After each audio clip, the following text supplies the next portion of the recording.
وسلموا تسلیما۔ بڑی محبت اور عقیدت سے بارگاہ نبوت میں ہدیۃ اسلام پیش کریں۔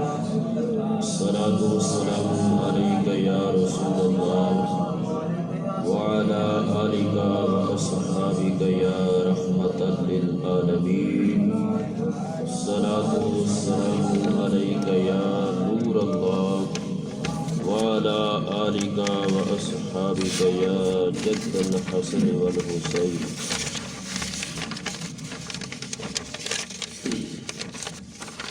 نویت سنت الاعتکاف۔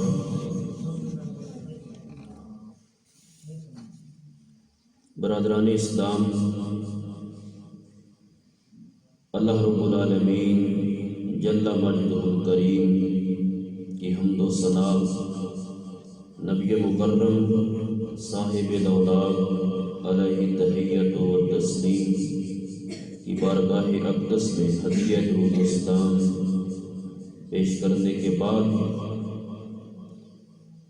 چند ایک باتیں بیان سننے کے حوالے سے فیضان سنت جو کہ مولانا الیاس قادری صاحب دامت برکاتہم العالیہ ان کی ایک بڑی مشہور کتاب ہے، اس میں آپ بتاتے ہیں کہ بیان سننے کے لیے چند ایک چیزوں کی نیت کرنا ضروری ہے۔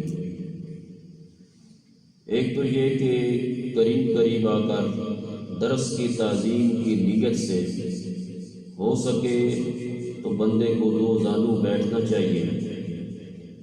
اگر تھک جائے تو جس طرح آپ کو آسانی ہو آپ بیٹھ سکتے ہیں، اسی طرح بیٹھ کر نگاہیں نیچی کیے توجہ کے ساتھ رضائے الہی کے لیے علم دین حاصل کرنے کی نیت سے درس قرآن و سنت سماعت کریں، کیونکہ لاپرواہی کے ساتھ یا ادھر ادھر دیکھنے کی وجہ سے زمین پر انگلی سے کھیلتے ہوئے لباس بدن یا بالوں وغیرہ کو سہلاتے ہوئے سننے سے اس کی برکتیں ضائع ہو جانے کا اندیشہ ہوتا ہے۔ اور حدیث میں آتا ہے کہ نیت المؤمن خیر من عملہ، کہ مومن کی نیت اس کے عمل سے اچھی ہوتی ہے۔ اور حدیث پاک میں یہ بھی ہے کہ انما الاعمال بالنیات، کہ اعمال کا دار و مدار نیتوں پر ہوتا ہے۔ تو اس لیے سب احباب یہ نیت کر لیں کہ میں درس قرآن و سنت سننے کی، حصول ثواب کی، رضا الہی کی غرض سے مسجد میں حاضر ہوا ہوں، اور جب تک ہم رہیں گے اس پروگرام کے اندر اس مقدس جگہ پہ تو فرشتے ہمارے نامہ اعمال میں نیکیاں درج کرتے رہیں گے۔ قبلہ شاہ صاحب کی اجازت سے یہ پروگرام روایتی انداز سے تھوڑا سا ہٹ کر ہوگا، مہینے میں ایک دفعہ، اور یہ آپ یوں سمجھ لیں کہ ہم ایک سبق پڑھیں گے جس میں نہ کوئی زیادہ واہ کی ضرورت ہے اور نہ ہی اس میں ترنم کی ضرورت ہوگی، بلکہ سمجھانے کے انداز میں کہ سبق جس طرح پڑھا جاتا ہے، بچے کو سمجھایا جاتا ہے، اس انداز میں ہم یہ علم دین حاصل کرنے کی کوشش کریں گے، کیونکہ اگر اس طرح سیکھا جائے گا تو آپ کو بھی فائدہ ہوگا اور مجھے بھی اس کا فائدہ ہوگا۔ اور یہ میرے سامنے جو کتاب پڑھی ہے یہ تفسیر سراج الجنان ہے، دعوت اسلامی کے مفتی ابو القاسم محمد صالح، ان کی یہ بڑی مشہور تفسیر کی کتاب ہے۔ تو آج اسی سے کچھ میں آپ کے سامنے بیان کرنے کی کوشش کروں گا۔ اللہ تعالیٰ مجھے اور آپ کو اخلاص عطا فرمائے اور ہمیں جو کچھ ہم بیان کریں، سنائیں، اس پہ عمل کی توفیق بھی عطا فرمائے۔ تو چونکہ اس درس کا مقصد جس طرح کہ میں نے بیان کیا ہے کہ سیکھنا مقصد ہے، تو اس لیے جب تک آپ اس پروگرام میں رہیں کوشش کریں کہ جو آپ نے ٹائم دینا ہے وہ مکمل یکسوئی کے ساتھ آپ بیٹھیں. ادھر ادھر جانے کی کوئی ضرورت نہیں ہے. کوئی مجبوری ہو تو بندہ جا سکتا ہے. اور آپ کے ذمہ یہ بھی ڈیوٹی میں لگاؤں گا کہ آپ نے جس طرح آج شرکت کی ہے اسی طرح آئندہ بھی ہر مہینے کی انشاءاللہ پہلے جمعرات جس طرح کہ پہلے آپ کو بتایا گیا ہے اس میں ہماری یہ کوشش ہوگی. باقی ایمرجنسی ہو سکتی ہے، ہر انسان کے ساتھ یہ مسئلہ پیش ہو سکتا ہے، آگے پیچھے بھی ہو سکتا ہے پروگرام، لیکن ہم کوشش کریں گے کہ جمعرات جو مہینے کی پہلی جمعرات ہوگی اس کی رات جو ہے جمعے کی رات اس میں نماز عشاء کے بعد یہ 1 گھنٹے کا 1.25 گھنٹے کا پروگرام ہوگا. تو آپ نے کوشش یہ کرنی ہے کہ آپ خود بھی شرکت کریں اور اپنے دوست احباب اپنے بزرگوں کو جہاں تک آپ کی رسائی ہے پہنچ ہے جہاں تک آپ لوگوں کو دعوت دے سکتے ہیں وہ ضرور دیں. تو آج اس کے سلسلے میں یہ جو خطبہ پیش کیا جائے گا اس میں قرآن کریم کے حوالے سے چند گزارشات کرنی ہے. قرآن پاک اللہ رب العالمین کا بے مثل کلام ہے جو اکیلا معبود تنہا خالق اور ساری کائنات کا حقیقی مالک ہے. وہی تمام جہانوں کو پالنے والا اور پوری کائنات کے نظام کو مربوط ترین انداز میں یعنی بہترین انداز میں چلانے والا ہے. دنیا و آخرت کی ہر بلائی حقیقی طور پر اللہ رب العالمین کے دست قدرت میں ہے. وہ جسے چاہتا ہے عطا کرتا ہے اور جس چیز سے جسے چاہے محروم کر دیتا ہے. وہ جسے چاہے عزت دیتا ہے اور جسے چاہے ذلت اور رسوائی سے دوچار کر دیتا ہے. وہ جسے چاہے ہدایت دیتا ہے اور جسے چاہے گمراہ کر دیتا ہے.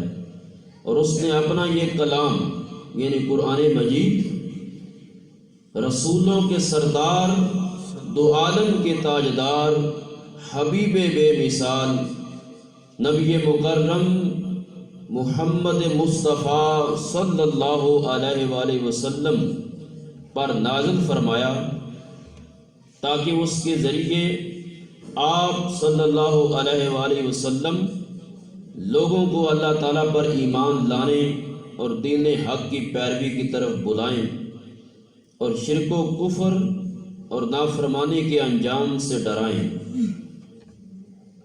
لوگوں کو کفر و شرک اور گناہوں کی تاریک راہوں سے نکال کر ایمان اور اسلام کے روشن اور مستقیم راستے کی طرف ہدایت دیں اور ان کے لیے دنیا و آخرت میں فلاح و کامرانی کی راہیں آسان فرمائیں. یہ ہے اس عظیم ذات کا تعارف جس نے ہمیں یہ لاریب کلام عطا کیا ہے، جس نے ہمیں یہ قرآن عطا کیا ہے. قرآن کریم نازل ہونے کی ابتدا رمضان کے بابرکت مہینے میں ہوئی اور نبی کریم صلی اللہ علیہ وآلہ وسلم کی بارگاہ میں اسے لانے کا شرف روح الامین حضرت جبرائیل امین علیہ السلام کو حاصل ہوا. اور شب معراج یہ جو مہینہ جا رہا ہے رجب المرجب شریف کا مہینہ، اس کی 27ویں شب کو نبی پاک صلی اللہ علیہ وسلم کو یہ واقعہ معراج کا عظیم معجزہ ملا تھا. تو اس شب معراج کو کچھ آیات بلا واسطہ اللہ رب العالمین نے بھی آپ کو عطا کی تھی، یعنی اپنے پاس بلا کر کچھ آیات بغیر روح الامین کے وسیلے کے بھی آپ کو عطا فرمائی. قرآن مجید کو دنیا کی فصیح ترین زبان یعنی عربی میں نازل کیا گیا ہے. اور یہ عربی میں نازل کیوں کیا گیا ہے اس کی وجہ بھی اللہ نے یہ بیان فرما دی تاکہ لوگ اسے سمجھ سکیں. قرآن کریم کو عربی میں نازل کرنے کی حکمت یہ ہے کہ لوگ اس کلام کو سمجھ سکیں.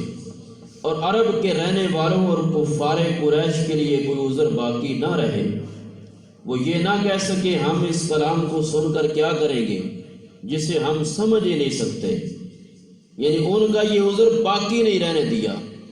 وہ عرب ہیں تو اللہ نے عربی زبان کے اندر قرآن کریم نازل کیا تاکہ یہ کل یہ نہ کہہ سکے کہ یہ اور زبان میں آیا ہے، ہم اس کو سمجھ نہیں سکتے، لہذا اللہ نے عربی میں نازل کیا تاکہ عرب والے اس کلام کو سمجھ سکیں۔ اور پھر یہ تھوڑا تھوڑا کر کے آہستہ آہستہ تقریباً 23 سال کے عرصہ میں 23 برس کے عرصہ میں اللہ رب العالمین نے اپنے نبی پہ اسے نازل کیا ہے تاکہ اس کے احکام پر عمل کرنا مسلمانوں پر بھاری نہ پڑے اور نبی پاک علیہ الصلوۃ والسلام کے قلب اطہر کو مضبوطی حاصل ہو۔ یہ اللہ تعالیٰ کا اپنے حبیب صلی اللہ علیہ وسلم کی امت پر بہت بڑا احسان ہے۔ قرآن کریم کے بہت سارے اسماء ہیں جو کہ اس کتاب کی عظمت اور شرف پر دلالت کرتے ہیں، کیونکہ کسی بھی چیز کے نام اگر زیادہ ہوں تو وہ اس کی شرف اور اس کی بزرگی کی علامت ہوا کرتے ہیں۔ تو قرآن کریم کے مشہور 6 نام، ایک ہے قرآن، دوسرا برہان، تیسرا فرقان، چوتھا نام کتاب، پانچواں مصحف اور چھٹا نام ہے نور۔ تو یہ 6 نام قرآن کریم کے مشہور ہیں، اس کے علاوہ اور بھی بہت سارے نام ہیں۔ قرآن کریم کی عظمت اس حوالے سے چند ایک آیات آپ کی سماعت کی نظر کروں گا۔ اللہ تعالیٰ نے جو عظمت اور شان قرآن کریم کو عطا کی ہے وہ کسی اور کلام کو عطا نہیں کی۔ جو شان اور عظمت اس کلام کو ملی ہے وہ نہ انجیل کو ملی ہے، نہ تورات کو ملی ہے، نہ زبور کو ملی ہے۔ قرآن کریم اللہ تعالیٰ کی واضح دلیل اور اس کا نازل کیا ہوا نور ہے، جس طرح کہ رب کریم نے ارشاد فرمایا سورۃ النساء کی آیت نمبر 174 کے اندر فرمانے والی شان ہے کہ یا ایھا الناس قد جاءکم برہان من ربکم وانزلنا الیکم نورا مبینا۔ فرمایا کہ اے لوگو، بے شک تمہارے پاس رب کی طرف سے واضح دلیل آ گئی اور ہم نے تمہاری طرف روشن نور نازل کیا۔ پھر فرمایا کہ اللہ تعالیٰ کے علاوہ اور کوئی اس کلام کو اپنی طرف سے نہیں بنا سکتا۔ تو اس کی دلیل میں رب نے ارشاد فرمایا وما کان ھذا القرآن ان یفترى من دون اللہ ولکن تصدیق الذی بین یدیہ وتفصیل الکتاب لا ریب فیہ من رب العالمین۔ فرمایا کہ اس قرآن کی یہ شان نہیں کہ اللہ کے نازل کیے بغیر کوئی اسے اپنی طرف سے بنا لے، ہاں یہ اپنے سے پہلی کتابوں کی تصدیق ہے اور لوح محفوظ کی تفصیل ہے، اور اس میں کوئی شک نہیں یہ رب العالمین کی طرف سے نازل کیا گیا ہے۔ تو یہ اس بات کی دلیل ہے رب کا یہ فرمان کہ قرآن کریم اللہ کا کلام ہے جس کو اس کے سوا کوئی اور بنا نہیں سکتا۔ اور پھر اللہ رب العالمین نے تمام انسانیت کو چیلنج کیا، فرمایا اگر تم دعویٰ کرتے ہو کہ ہم اس قرآن کے علاوہ یا اس جیسا ہم بنا سکتے ہیں تو فرمایا پوری کائنات کے جن اور انسان اکٹھے ہو جائیں اور وہ اس قرآن کی مثل لے آئیں، تو رب نے فرمایا کہ وہ ایسا نہیں کر سکتے۔ ارشاد باری تعالیٰ ہے قل لئن اجتمعت الانس والجن علی ان یأتوا بمثل ھذا القرآن لا یأتون بمثلہ وَلَوْ كَانَ بَعْضُهُمْ لِبَعْضٍ ظَهِيرًا، فرمایا کہ اے حبیب تم ان لوگوں کو فرما دو اگر آدمی اور جن سب اس بات پر متفق ہو جائیں کہ اس قرآن کی مانند لے آئیں تو اس کا مثل نہ لا سکیں گے، اس کا مثل، اس جیسا قرآن، اس جیسا کلام نہ لا سکیں گے اگرچہ ان میں ایک دوسرے کا مددگار ہو۔ اس آیت کا مفہوم یہ ہے کہ اگر پوری کائنات کے انسان اور جن مل جائیں اور پھر وہ ایک دوسرے کی ہیلپ بھی کریں، مدد بھی کریں، پھر بھی رب فرما رہا ہے کہ وہ اس جیسا کلام نہیں بنا سکیں گے۔ یہ وہ کلام ہے کہ اس جیسا کلام کائنات میں کوئی اور نہیں بنا سکتا۔ یہ قرآن باطل کی رسائی سے دور ہے اور اس کے پاس کسی طرف سے باطل نہیں آ سکتا، یہ سراپا ہدایت کلام ہے۔ اللہ رب العالمین نے فرمایا لا یأتیہ الباطل من بین یدیہ ولا من خلفہ تنزیل من حکیم حمید، فرمانے والی شان ہے باطل اس کے سامنے اور اس کے پیچھے کسی طرف سے بھی اس کے پاس نہیں آ سکتا۔ وہ قرآن اس کی طرف سے نازل کیا ہوا ہے جو حکمت والا، تعریف کے لائق ہے۔ تو یہ کلام کی عظمت اور شان ہے، اس بارے میں بہت سی آیات ہیں لیکن چند ایک آیات بیان کی ہیں جس سے یہ چیز واضح ہو جاتی ہے کہ اللہ رب العالمین کا قرآن کلام یہ بہت ہی عظیم کلام ہے۔ قرآن کریم کے فضائل، اس حوالے سے ایک حدیث مبارکہ حضرت علی المرتضیٰ رضی اللہ تعالیٰ عنہ سے روایت ہے، تاجدار رسالت صلی اللہ علیہ وسلم نے ارشاد فرمایا ان قریب، پوری توجہ سے سماعت کریں، ان قریب ایک فتنہ بپا ہوگا۔ میں نے عرض کی یا رسول اللہ صلی اللہ علیہ وسلم اس فتنے سے بچنے کا طریقہ کیا ہوگا؟ حضرت علی حضور کی بارگاہ میں عرض کر رہے ہیں کہ یا رسول اللہ صلی اللہ علیہ وسلم آپ یہ فرمائیں کہ اس فتنے سے بچنے کا طریقہ کیا ہوگا؟ آپ صلی اللہ تعالی علیہ وآلہ وسلم نے ارشاد فرمایا اللہ تعالیٰ کی کتاب، یعنی اس فتنے سے جو ان قریب بپا ہوگا، واقع ہوگا، اس فتنے سے اگر تم بچنا چاہتے ہو تو قرآن کے دامن کو، اس عظیم کتاب کو تھام لو، اللہ تمہیں اس فتنے سے محفوظ رکھے گا۔ ارشاد فرمایا اللہ تعالیٰ کی کتاب جس میں تمہارے اگلوں اور پچھلوں کی خبریں ہیں اور تمہارے آپس کے فیصلے ہیں۔ قرآن فیصلہ کن ہے اور یہ کوئی مذاق نہیں ہے۔ جو ظالم اسے چھوڑ دے گا اللہ تعالیٰ اسے تباہ کر دے گا، اور جو اس کے علاوہ میں ہدایت ڈھونڈے گا اللہ تعالیٰ اسے گمراہ کر دے گا۔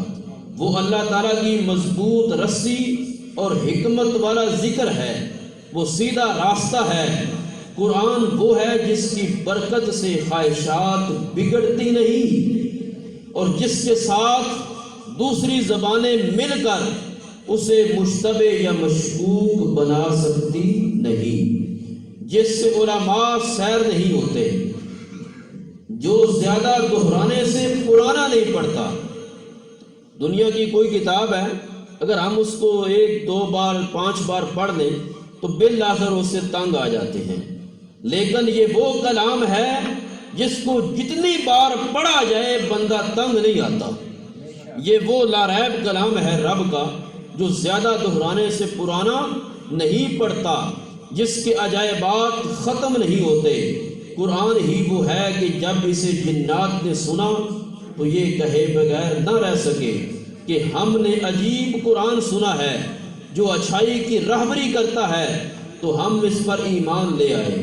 جو قرآن کا قائل ہو وہ سچا ہے۔ جو قرآن کا قائل ہو مطلب کیا ہے؟ جو قرآن کریم کے ارشادات لوگوں تک پہنچاتا ہے، جو قرآن سے ہی دلیل دیتا ہے وہ سچا ہے، جس نے اس پر عمل کیا وہ ثواب پائے گا، اور جو اس کے مطابق فیصلہ کرے گا وہ منصف ہوگا، جو اس کی طرف بلائے گا وہ سیدھی راہ کی طرف بلائے گا۔ تو یہ بڑی جامع حدیث ہے جس میں اللہ کے نبی نے بہت ساری باتیں بیان کی ہیں۔ دوسری حدیث حضرت ابو سعید خدری رضی اللہ تعالیٰ عنہ نے فرمایا کہ نبی پاک صلی اللہ علیہ وسلم نے ارشاد فرمایا، اللہ تعالیٰ ارشاد فرماتا ہے، توجہ، یہ بچے بھی آپس میں باتیں نہ کریں، جو ٹائم بیٹھنا ہے آپ نے سکون سے بالکل خاموشی سے سنیں۔ حضرت ابو سعید خدری رضی اللہ تعالیٰ عنہ حضور کا فرمان عالی شان ہم تک پہنچا رہے ہیں کہ پاک نبی صلی اللہ علیہ وسلم نے فرمایا کہ اللہ تعالیٰ ارشاد فرماتا ہے، اور یہ وہ حدیث ہوتی ہے جسے حدیث قدسی کہا جاتا ہے، یعنی کلام اللہ کا ہوتا ہے، زبان نبی کی ہوتی ہے۔ نبی پاک علیہ الصلوۃ والسلام کی زبان اور رب کا کلام جب اللہ کی طرف منسوب ہو تو اسے حدیث قدسی کہا جاتا ہے۔ جس کو قرآن نے میرے ذکر اور مجھ سے سوال کرنے سے مشغول رکھا، یعنی جو صرف قرآن کریم میں گم رہا، قرآن پڑھتا رہا اور قرآن کی تعلیم دیتا رہا، اللہ فرماتا ہے کہ اسے میں اس سے بہتر دوں گا جو مانگنے والوں کو دیتا۔ جو لوگ مانگتے ہیں اللہ فرماتا ہے کہ میں ان سے بھی اس بندے کو بہتر دوں گا جو قرآن میں مشغول رہتا ہے، قرآن کریم پڑھتا رہتا ہے، دعا نہیں کر سکتا، تو میں اس کو دعا کرنے والے سے بھی بہتر عطا کروں گا۔ پھر فرمایا کہ کلام اللہ کی فضیلت دوسرے کلاموں پر ایسی ہی ہے جیسی اللہ تعالیٰ کی فضیلت اس کی مخلوق پر ہے، یعنی اس کلام کی فضیلت دنیا کے سارے کلاموں پر ایسی ہے جس طرح کہ رب کی فضیلت مخلوق پر ہے۔ تو رب تعالیٰ تو عظیم ذات ہے، اسی طرح اس کا کلام بھی عظیم ہے۔ قرآن حکیم نازل کرنے کے مقصد کیا ہے؟ تو قرآن کریم کا تعارف آپ کے سامنے پیش کیا، اس کی عظمت اور اس کے فضائل کے حوالے سے گفتگو ہوئی۔ اب اس کا مقصد قرآن کریم کے 4 مقاصد یہاں پہ بیان کیے گئے ہیں، تو 1-2 آیات میں آپ کے سامنے پڑھتا ہوں۔ پوری امت کو اللہ تعالیٰ کے عذاب سے ڈرانا، پہلا مقصد یہ ہے کہ پوری امت کو اللہ تعالیٰ کے عذاب سے ڈرانا۔ چنانچہ اللہ رب العالمین ارشاد فرماتے ہیں، فرمایا کہ وَهَذَا كِتَابٌ أَنزَلْنَاهُ مُبَارَكٌ مُصَدِّقُ الَّذِي بَيْنَ يَدَيْهِ وَلِتُنذِرَ أُمَّ الْقُرَىٰ وَمَنْ حَوْلَهَا۔ فرمایا کہ یہ برکت والی کتاب ہے جسے ہم نے نازل فرمایا، پہلی کتابوں کی تصدیق کرنے والی ہے، جو پہلی کتابیں ہو چکی ہیں ان کی تصدیق کرنے والی ہے، اور اس لیے اتری تاکہ تم اس کے ذریعے مرکزی شہر اور اس کے ارد گرد والوں کو ڈر سناؤ۔ یعنی یہ کتاب اس لیے اتری ہے تاکہ نبی پاک علیہ الصلوۃ والسلام لوگوں کو ڈرائیں، خاص طور پہ مرکزی شہر یعنی مکہ مکرمہ۔ مکہ مکرمہ یہ پوری کائنات کا مرکز ہے، تو اس لیے فرمایا کہ مرکزی شہر اور اس کے آس پاس جو لوگ رہتے ہیں، مطلب کیا ہے کہ پوری کائنات، مکہ مرکز اور مرکز کے ارد گرد جہاں تک خلقت ہے، جہاں تک انسان ہیں، ان سب کو ڈرانا، یہ قرآن کریم نازل کرنے کا مقصد ہے۔ پھر دوسری بات، لوگوں کو کفر و جہالت کے اندھیروں سے ایمان کے نور کی طرف نکالنا۔ چنانچہ ارشاد باری تعالیٰ ہے، الف لام را کتاب انزلناہ الیک لتخرج الناس من الظلمات الی النور باذن ربہم الی صراط العزیز الحمید۔ فرمایا کہ الف لام را یہ ایک کتاب ہے جو ہم نے تمہاری طرف نازل کی ہے تاکہ تم لوگوں کو ان کے رب کے حکم سے اندھیروں سے اجالے کی طرف اس اللہ کے راستے کی طرف نکالو جو عزت والا سب خوبیوں والا ہے۔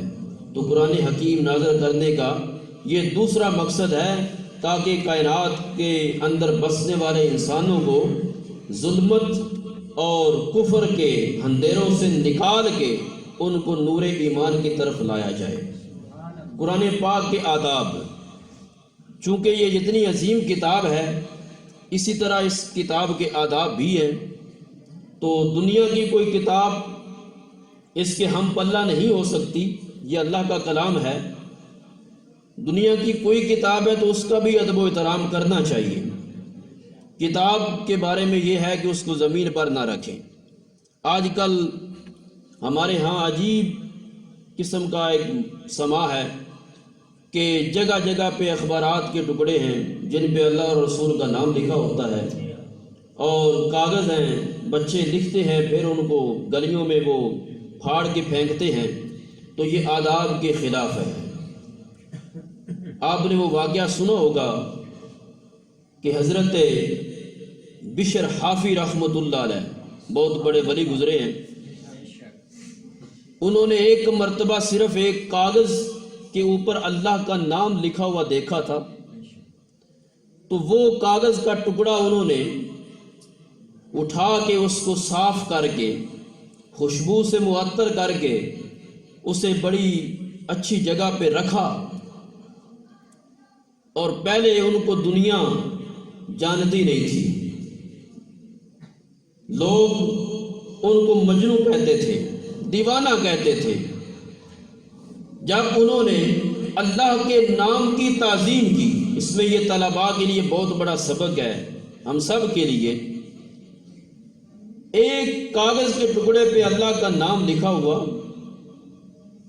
دیکھا، اس کاغذ کو اٹھا کے سنبھال کے خوشبو سے معطر کر کے اسے رکھ دیا۔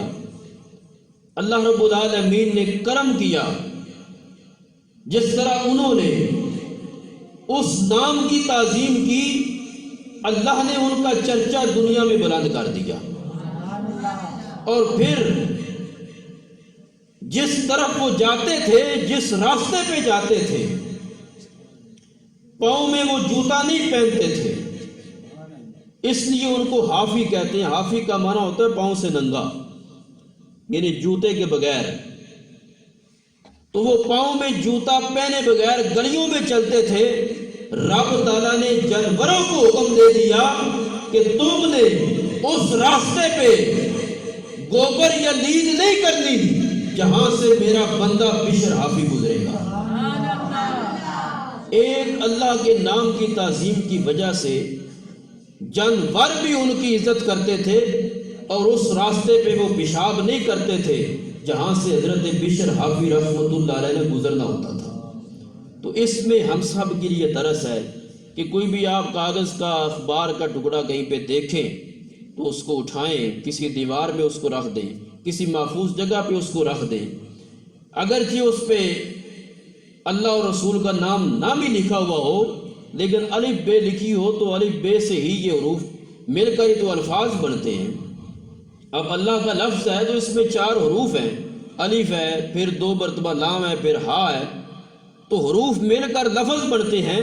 تو اگر ہم حروف کی قدر کریں گے، عزت کریں گے، تو ہمارے سینے کے اندر علم کا نور پیدا ہوگا۔ علم کا یہ ایک بہت بڑا اصول ہے کہ آپ اس کتاب کا بھی ادب کریں اور اس کتاب کے پڑھانے والے کا بھی ادب کریں۔ جو آپ کو کتاب پڑھاتا ہے اس کا بھی اپنے دل کے اندر ادب و احترام پیدا کریں، اور جو آپ کتاب پڑھ رہے ہیں اس کا بھی احترام کریں۔ تو جب یہ آپ کر لیں گے، پھر آپ کو اللہ رب العالمین آپ دیکھیں گے کہ کیسا علم عطا کرتا ہے۔ تو قرآن پاک کے آداب کے حوالے سے چند ایک گزارشات، علماء کرام نے قرآن عظیم کے بہت سے آداب بیان کیے ہیں، ان میں سے چند ایک آداب یہ ہیں کہ قرآن مجید کی کتابت، یعنی جو لکھائی ہوتی ہے قرآن کی، نہایت خوش خط اور واضح حرفوں میں کی جائے، کاغذ بھی بہت اچھا ہو اور روشنائی بھی خوب اچھی ہو کہ دیکھنے والے کو بھلا معلوم ہو۔ یعنی جب بندہ اس قرآن کی لکھائی کو دیکھے تو وہ اتنی اچھی ہو کہ اس کا دل خوش ہو جائے۔ آج کل کچھ یہ قرآن کریم پرنٹ کرنے والے مکتبے جو ہوتے ہیں وہ نہایت معمولی کاغذ پر بہت خراب کتابت اور روشنائی سے قرآن پاک چھپواتے ہیں، تو ایسا ہرگز نہیں کرنا چاہیے، کیونکہ یہ بڑی عظیم کتاب ہے۔ تو کوشش یہ ہونی چاہیے کہ جتنی کتاب عظیم ہے اس کو اتنے ہی اچھے انداز میں پرنٹ کیا جائے، لکھائی بھی اچھی ہو اور روشنائی جو انک ہوتی ہے وہ بھی اچھی استعمال کی جائے۔ آج کل قرآن مجید کے تراجم بھی چھاپنے کا رواج ہے۔ اگر ترجمہ صحیح ہو تو قرآن مجید کے ساتھ، یعنی آیت اوپر لکھی ہے نیچے ترجمہ ہے، تو اس طرح چھاپنے میں کوئی حرج نہیں ہے، اس لیے کہ اس سے آیت کا ترجمہ جاننے میں سہولت ہوتی ہے، لیکن صرف الگ ترجمہ طبع نہ کیا جائے۔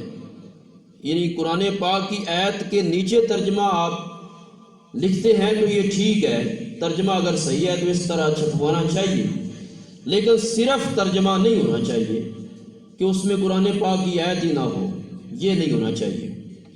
قرآن مجید کا حجم چھوٹا کرنا مکروہ ہے۔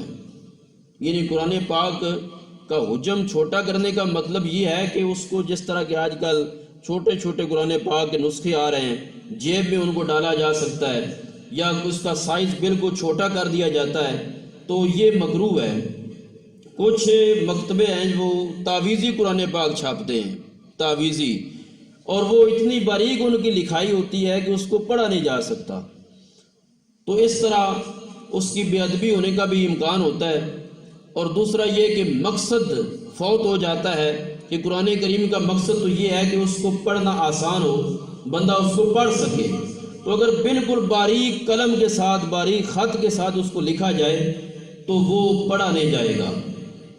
قرآن مجید اگر بوسیدہ ہو گیا ہو، یعنی پرانا ہو جائے اور اس قابل نہ رہے کہ اس میں تلاوت کی جائے، اور یہ اندیشہ ہو کہ اس کے اوراق منتشر ہو کر ضائع ہوگی، یعنی جس طرح کہ ہمارے ہاں قرآن پاک لوگ پڑھتے ہیں، زیادہ عرصہ پڑھتے ہیں تو وہ پرانا ہو جاتا ہے، اس کے جو اوراق ہوتے ہیں، پیج، وہ شہید ہو جاتے ہیں۔ تو پھر کیا کرنا چاہیے؟ اس کو کسی پاک کپڑے میں لپیٹ کر احتیاط کی جگہ دفن کر دیا جائے، قبرستان کے اندر لحد بنا کے اس کو اس میں آپ دفن کر دیں، یا کوئی اگر جگہ بنی ہوئی ہے، کمرے ہوتے ہیں بعض اوقات کہیں بنے ہوئے، جس طرح کی ادھر ہمارے ہاں بھی ہے، تو وہاں پہ آپ محفوظ جگہ پہ اس کو رکھ دیں، تو لوگ اس کو جو کمپنی والے ہوتے ہیں وہ لے جاتے ہیں، پھر اس کو دوبارہ ریسائیکل کر کے دوبارہ اس کے اوپر لکھائی کر سکتے ہیں۔ تو بہرحال مقصد یہ ہے کہ قرآن مجید اگر پرانا ہو جائے تو بڑے ادب و احترام سے آپ اس کو محفوظ کر دیں تاکہ اس کی بے ادبی نہ ہو۔ اور دوسری بات یہ کہ اگر قرآن پاک پرانا ہو جائے تو اس کو جلایا نہ جائے۔ قرآن پاک پرانا ہو جائے تو اس کو جلانا نہیں چاہیے۔ اگر کسی ورقے کے اوپر، کسی صفحے کے اوپر آیت لکھی ہو تو اس کو بھی جلانے سے بچنا چاہیے۔ قرآن مجید کے آداب میں سے یہ بھی ہے کہ اس کی طرف پیٹھ نہ کی جائے۔ جہاں پہ قرآن پڑھا ہوا ہے آپ اس کی طرف پیٹھ نہ کریں، یہ اس کا ادب ہے۔ نہ اس کی طرف پاؤں پھیلائے جائیں کہ قرآن پاک سامنے پڑا ہوا ہے اور بندہ اس کی طرف پاؤں لمبے کر کے بیٹھ جائے، تو یہ بھی ادب کے خلاف ہے۔ نہ پاؤں قرآن پاک سے اونچے کیے جائیں، اور نہ یہ کہ خود بندہ اونچی جگہ پر بیٹھا ہوا ہو اور قرآن نیچے ہو۔ تو یہ چاند ایک اس کے آداب ہیں، ان کو ضرور ذہن میں رکھیں اور اس پہ عمل کی کوشش کریں۔ قرآن مجید کو جوزدان اور غلاف میں رکھنا ادب ہے کہ جوزدان جس طرح کہ یہ رال بنی ہوتی ہے اس کے اوپر رکھنا، یا آپ غلاف کے اندر اس کو لپیٹ کر رکھتے ہیں، تو یہ اس کا ادب ہے۔ صحابہ اور تابعین کے زمانے سے اس پر مسلمانوں کا عمل ہے، یہ کوئی آج کی نئی بات نہیں ہے، بلکہ صحابہ بھی ایسا کرتے تھے کہ وہ کپڑے کے اندر اس کو لپیٹ کر رکھتے یا اس کو سنبھال کر رکھتے، محفوظ کسی چمڑے کے اندر ان اوراق کو، ان ورقوں کو جس کے اوپر قرآن پاک لکھا ہوتا تھا وہ محفوظ کرتے تھے۔ قرآن شریف کی تلاوت کرنے اور پڑھانے کے فضائل، قرآن مجید کی تلاوت کرنے اور پڑھانے کے بہت سے فضائل ہیں۔ اللہ رب العالمین فرماتا ہے ان الذین یتلون کتاب اللہ واقاموا الصلاة وانفقوا مما رزقناہم سرا وعلانیۃ یرجون تجارتا لن تبور لیوفیہم اجورہم ویزیدہم من فضلہ انہ غفور شکور۔ ترجمہ کنز العرفان شریف کا کہ بے شک وہ لوگ جو اللہ کی کتاب کی تلاوت کرتے ہیں اور نماز قائم رکھتے ہیں اور ہمارے دیے ہوئے رزق میں سے پوشیدہ اور اعلانیہ کچھ ہماری راہ میں خرچ کرتے ہیں، وہ ایسی تجارت کے امیدوار ہیں جو ہرگز تباہ نہیں ہوگی، تاکہ اللہ انہیں ان کے ثواب بھرپور دے اور اپنے فضل سے اور زیادہ عطا کرے، بے شک وہ بخشنے والا اور قدر فرمانے والا ہے۔ تو یہ قرآن پاک کی آیت کا ترجمہ ہے، جس کا مفہوم یہی ہے کہ قرآن پاک کی تلاوت کرنا بھی بڑا ثواب ہے اور اس کو پڑھانا بھی بڑا ثواب کا کام ہے۔ جو لوگ اس کتاب کی آیات کی تلاوت کرتے ہیں، نماز قائم کرتے ہیں اور اللہ کے دیے ہوئے رزق میں سے اس کی راہ میں خرچ کرتے ہیں، خفیہ طور پر یا اعلانیہ طور پر، جس انداز میں بھی ہو، تو رب فرماتا ہے کہ وہ ایسا رب سے سودا کر رہے ہیں، ایسی تجارت کر رہے ہیں کہ جس تجارت میں کوئی خسارہ، کوئی گھاٹا نہیں ہے، اس تجارت کا انہیں کوئی نقصان نہیں ہوگا، بلکہ اللہ رب العالمین انہیں اجر عطا فرمائے گا اور ان کے لیے اللہ کی بارگاہ میں قدر ہوگی۔ حضرت عثمان غنی رضی اللہ تعالی عنہ سے روایت ہے، نبی پاک صلی اللہ علیہ وسلم نے ارشاد فرمایا کہ تم میں سے بہتر وہ شخص ہے جو قرآن سیکھے اور سکھائے۔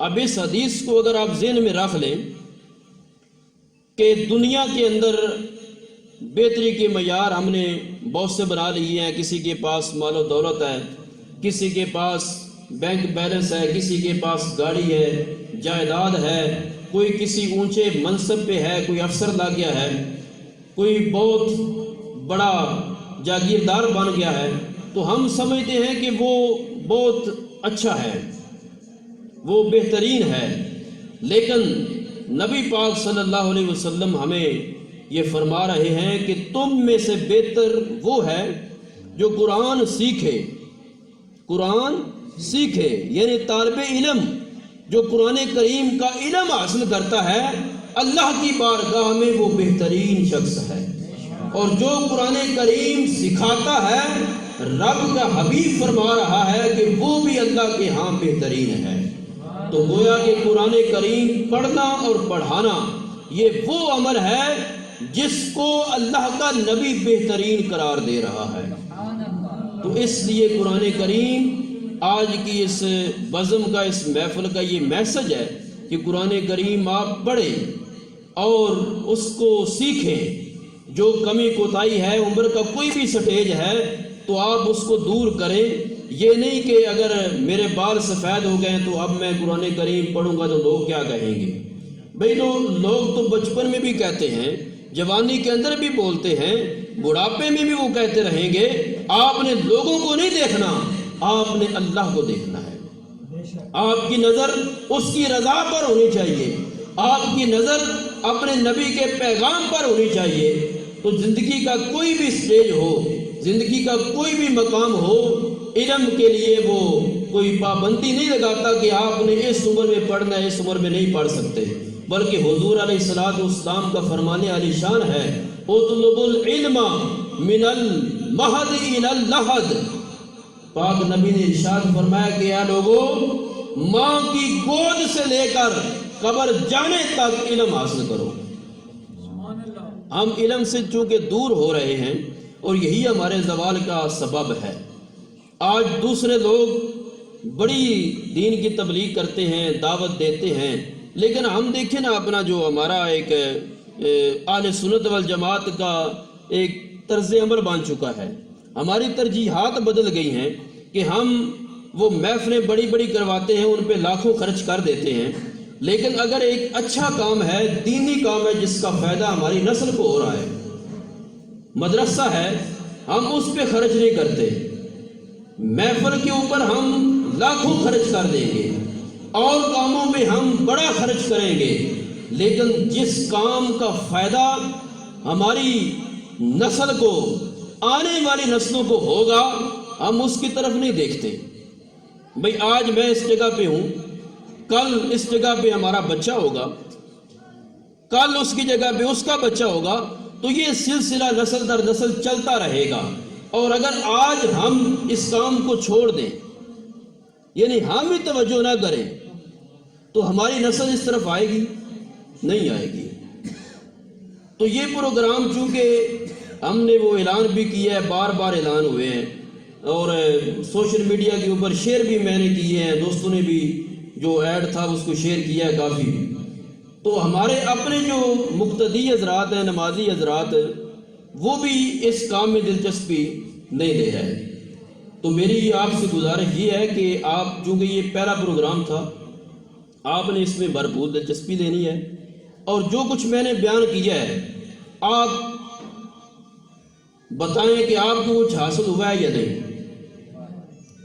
یہ بے فائدہ تو نہیں ہے نا؟ آپ کو دین کی بات بتائی جائے گی، کوئی ہیر رانجھا نہیں سنایا جائے گا، آپ کو قرآن، حدیث اور جو اتھینٹک بات ہوگی انشاءاللہ وہ میں بیان کروں گا، اور اس میں آپ کا فائدہ ہوگا اگر آپ اس کو سنیں گے۔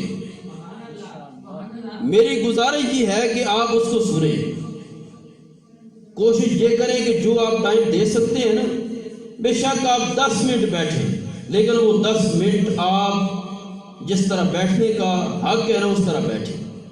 آدھا گھنٹہ بیٹھ سکتے ہیں تو وہ آدھا گھنٹہ آپ پلیز اس کو دل کے کانوں سے سنیں، یہ نہیں کہ آپ صرف وہ چاول کھانے کے لیے آئیں۔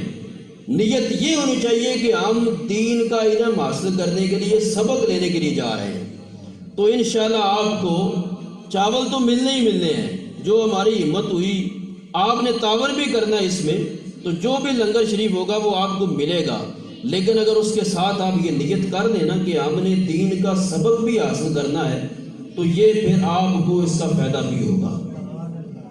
قرآن مجید کے ادب کے حوالے سے ایک اور بات، اس کی تعلیم کے حوالے سے، کہ حضرت عبداللہ بن عمر رضی اللہ تعالیٰ عنہما سے روایت ہے، سید المرسلین صلی اللہ علیہ وآلہ وسلم نے ارشاد فرمایا، ان دلوں میں زنگ بھی لگ جاتی ہے، صرف 5 منٹ اور دینے ہیں، اس کے بعد دعا ہو جائے گی انشاءاللہ۔ فرمایا کہ ان دلوں میں زنگ لگ جاتی ہے جس طرح لوہے میں پانی لگنے سے زنگ لگتی ہے۔ اگر لوہے کو پانی میں رکھا جائے نا، پانی اس کے اوپر لگے تو لوہے پر زنگ لگ جاتا ہے۔ فرمایا کہ دلوں کا بھی یہی معاملہ ہے، دل کو بھی زنگ لگ جاتا ہے۔ عرض کی کہ یا رسول اللہ صلی اللہ علیہ وسلم، اس کی صفائی کس چیز سے ہوگی؟ ارشاد فرمایا کثرت سے موت کو یاد کرنے اور تلاوت قرآن کریم کرنے سے۔ اگر ہم چاہتے ہیں کہ دل کا زنگ دور ہو، دل کا زنگ دور ہو، تو ہمیں موت کو کثرت سے یاد کرنا چاہیے اور قرآن کریم کی تلاوت کثرت سے کرنی چاہیے۔ ہمارے ہاں یہ چیز بہت کم ہے، بہت سارے نوجوان ہوتے ہیں جو پتہ نہیں کتنے کتنے دن قرآن پاک نہیں کھولتے، اس کو نہیں کھول کے پڑھتے۔ آج چونکہ موبائل کا دور ہے، تو سب سے پہلے جب بچہ صبح اٹھتا ہے نا، تو اپنے وہ سیل فون کو دیکھتا ہے کہ کوئی کسی کا میسج تو نہیں آیا۔ کاش کہ وہ یہ دیکھے سب سے پہلے اٹھنے کے بعد کہ مجھے رب کا میسج کیا آیا ہے، یعنی وہ قرآن کو کھول کے دیکھے کہ رب تعالیٰ نے مجھے اس قرآن میں کیا میسج دیا ہے، کیا پیغام دیا ہے۔ تو کوشش یہ کریں کہ صبح آپ سب سے پہلے پاک صاف ہو کے قرآن کریم پڑھیں، نماز پڑھیں، تلاوت کریں، اور اس کے بعد باقی معاملات کریں، تو انشاءاللہ آپ کا پورا دن بلکہ سارے معاملات درست ہو جائیں گے۔ جب آپ ایک کام کا آغاز اللہ کا نام لے کر کریں گے تو میں گارنٹی سے کہتا ہوں وہ کام آپ کا ٹھیک ہوگا۔ حضرت خالد بن ولید رضی اللہ تعالیٰ عنہ، بچے چپ کر پیچھے، حضرت خالد بن ولید رضی اللہ تعالیٰ عنہ کا واقعہ ہے، بڑا مشہور واقعہ ہے۔ آپ جب گئے تھے نا شام کو فتح کرنے کے لیے، تو وہاں قلعے کا ایک بڑا پادری تھا، وہ گھوڑے پہ سوار ہو کے آ گیا، تو قلعے کا محاصرہ مسلمان فوج نے کیا ہوا تھا، وہ آیا، اس کے پاس زہر کی ایک پڑیا تھی، اور آپ کے پاس وہ گھوڑا لا کر کھڑا ہوا، کہتا ہے کہ اے خالد بن ولید، تمہارا ایمان بڑا مضبوط ہے، میں جانتا ہوں، لیکن یہ قلعہ بھی بڑا مضبوط ہے، اور اس کو آپ اس وقت تک فتح نہیں کر سکتے جب تک کہ آپ یہ زہر کی پڑیا نہ کھا لیں۔ آپ فرماتے ہیں کہ موت سے پہلے کوئی مر نہیں سکتا، جب تک موت کا وقت نہ آئے دنیا کی کوئی طاقت اسے مار نہیں سکتی۔ فرمایا کہ تم مجھے زہر سے ڈراتے ہو، لاؤ یہ زہر۔ آپ نے اللہ کا نام لیا، بسم اللہ الذی لا یضر مع اسمہ شیء فی الارض ولا فی السماء وہو السمیع العلیم۔ یہ اللہ کا نام، یہ دعائیہ کلمات پڑھ کے آپ نے وہ زہر کی پڑیا اس کو کھول کے زہر کو منہ میں رکھا اور پی گئے۔ تھوڑی دیر کے بعد تھوڑا سا آپ کو پسینہ آیا، اور وہ پادری انتظار کر رہا ہے کہ کب آپ گھوڑے سے گریں گے، یعنی فوت ہو کے گریں گے اس زہر کی وجہ سے۔ پسینہ آیا اور آپ بالکل ٹھیک ہو گئے، تو وہ بڑا حیران ہوا اور جا کے چابیاں آپ کے حوالے کر دی۔ قلعے والوں کو کہا کہ یہ وہ شخص ہیں کہ جن کا ایک آدمی اگر یہ زہر پیتا ہے تو اس کے اوپر اثر نہیں ہوتا، حالانکہ یہی زہر اگر سارے قلعے کی فوج کو دیا جائے پانی میں گھول کے تو ساری فوج ختم ہو جاتی، لیکن ان کے ایک جرنیل نے، سپہ سالار نے اللہ کا نام لے کر وہ سارا زہر پی لیا ہے، اس کو کچھ بھی نہیں ہوا۔ ان کو قلعے کی چابیاں دے دو۔ تو اللہ کے نام میں اتنی برکت ہے۔ یہ واقعہ ضمناً آ گیا تھا ذہن میں کہ اللہ کا نام لے کر آپ صبح کا آغاز کریں گے، آپ کے ہر کام میں برکت ہوگی، آپ کا ہر کام درست ہو جائے گا۔ کیونکہ حدیث میں آتا ہے کہ جب بھی آپ کسی کام کا آغاز کرتے ہیں، کل امر ذی بال لم یبدا بسم اللہ فہو ابتر۔ فرمایا کہ ہر اچھا کام جس کا آغاز آپ بسم اللہ سے نہ کریں وہ ادھورا رہ جاتا ہے، وہ نامکمل رہ جاتا ہے۔ یعنی جس کام کا آغاز آپ بسم اللہ سے کریں گے وہ کام آپ کا مکمل ہو جائے گا۔